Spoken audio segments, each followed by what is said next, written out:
conocimos personalmente en el Consejo Nacional de Morena, cuando se dictaminó el Consejo Nacional que la corcholata que iba a representar a la coordinación de los comités en defensa de la 4T era la doctora Sheinbaum.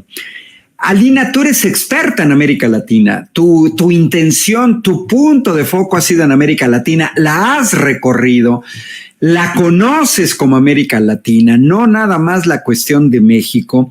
Con Jorge tocábamos al inicio el tema de la migración. Son dos temas: la visita de Antony Blinken a México, la posición de Alina Bárcena en el sentido de la necesidad posible, todavía no está concretada, de esta deportación de migrantes de Colombia, Ecuador, Venezuela.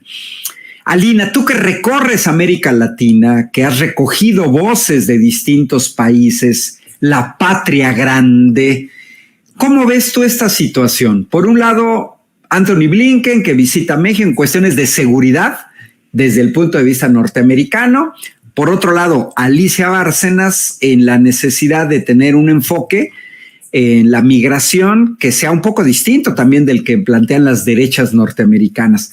¿Cómo ves tú la situación actualmente, Alina?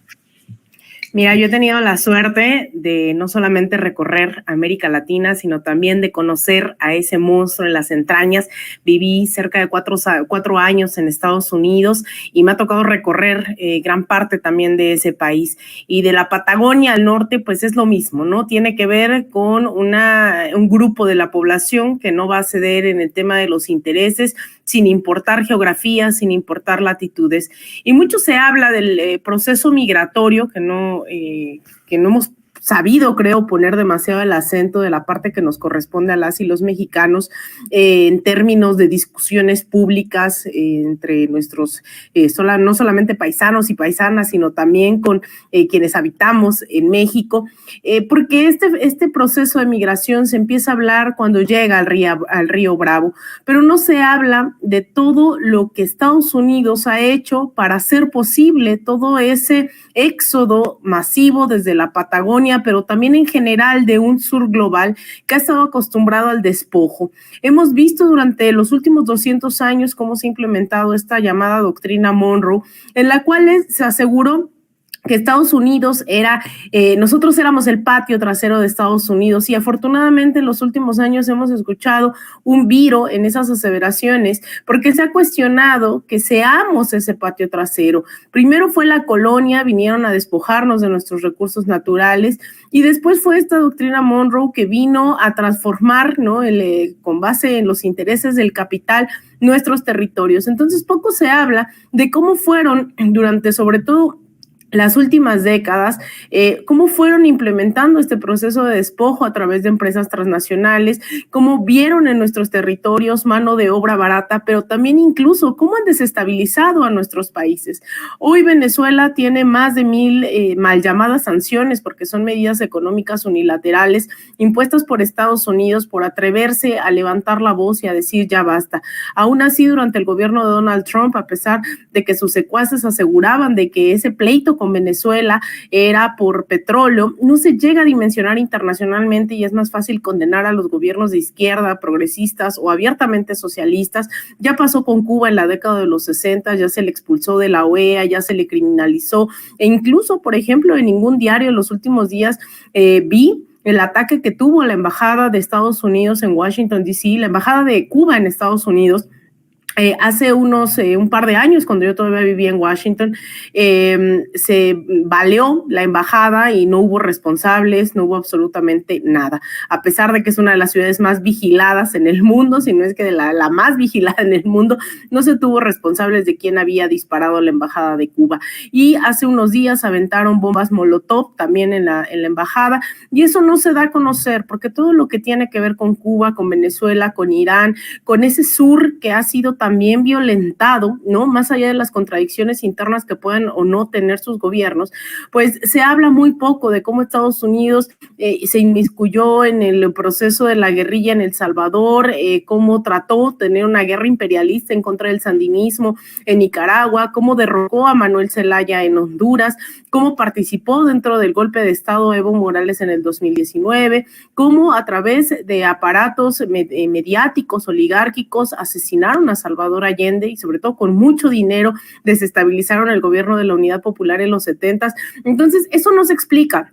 Y lo único que aparece en los grandes medios de comunicación son miles de personas tratando de atravesar, por ejemplo, la selva, el tapón de Darién, que es el lugar hoy más peligroso dentro de todo el continente para la migración. Muy pocas personas logran atravesar la selva del Darién, miles quedan asesinados ahí, sea por la violencia, sea por la misma lógica de que es una selva, no hay caminos ni mucho menos, y aún así no se habla del rol que tiene Estados Unidos, que tienen las grandes burguesías. Entonces México hoy está ante este panorama en el cual se habla del humanismo, pero evidentemente ante todos estos flujos migratorios se tiene que transformar ya todas estas instituciones. Todavía tenemos muchos problemas en el tema migratorio, basta ver hace unos meses en el norte del país cómo murieron decenas de migrantes que no tenían razón de estar detenidos, es decir, hay que cambiar también esa concepción y también hay que cambiar la concepción xenófoba por una de solidaridad, ¿no? Viene mucho esta expresión de que entonces mételos a tu casa, ¿no? No se trata de eso, se trata de entender que geográficamente, así como millones de mexicanos han sido expulsados durante décadas de este país por el Telecán, ¿no? Por procesos de las mineras, por fenómenos, incluso la mal llamada guerra contra el narcotráfico, en la cual también tuvo responsabilidad de Estados Unidos, lo mismo que en Colombia con el Plan Colombia, impulsado por el entonces senador Joe Biden y ahora presidente. Todas estas crisis, todas estas lógicas no solo se explican por el consumo, por ejemplo, estas violencias no solo se explican por el consumo de drogas en Estados Unidos, sino también por políticas imperialistas, en donde muchos hablaban en los 60, 70 de que pues también muchas de estas drogas eran desarrolladas y distribuidas dentro de la población para mantenerlos, ¿no?, al margen de la vida política, despolitizar a la gente, y eso ha permanecido. Prefieren tener una población zombie, que es lo que ocurre hoy en Pensilvania, que a gente protestando, a gente tomando las calles, y aún así no pueden contenerla. Hoy hay movimientos abiertamente socialistas, partidos antiimperialistas en el corazón de Estados Unidos que no se sabe que existen, ¿no? Tal es el caso, por ejemplo, del Partido por el Socialismo y la Liberación, el PSL, que tiene candidatura de ahora a dos compañeras que además admiro mucho, Claudia de la Cruz, y bueno, en general el partido tiene grandes cuadros, que son abiertamente socialistas, se posicionan en agenda migratoria, en contra de los bloqueos, de las sanciones,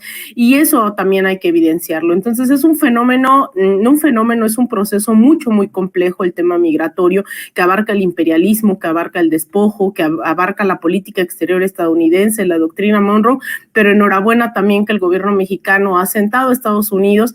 Yo debo decir, y con eso cierro, Estados Unidos no tiene amigos, ¿no?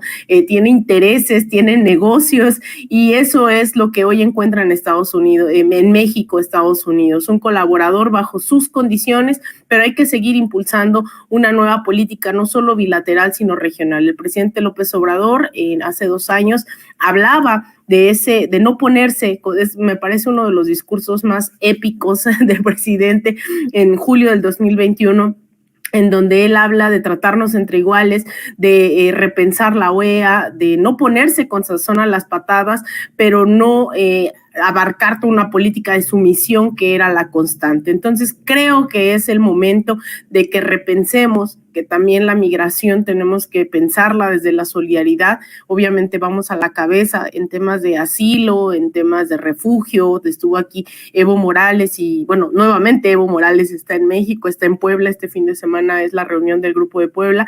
Estuvo aquí como asilado, ahora está de visitante. Hay muchos compañeros y compañeras exiliadas también de la persecución luego de que derrocaran al correísmo, más bien traicionaran al correísmo, Lenín Moreno, pero todavía falta dar cabida a miles de personas a través de programas sociales. Y ahora sí cierro, tenemos a 20,000 beneficiarios y beneficiarias de Sembrando Vida y Jóvenes Construyendo el Futuro en Honduras, 20,000 en El Salvador, 5,000 cooperativas están siendo apoyadas en Cuba.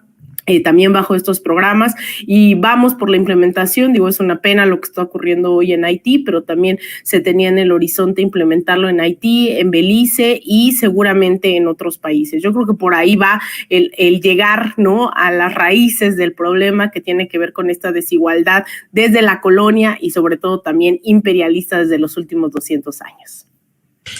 Estimada Lina, pues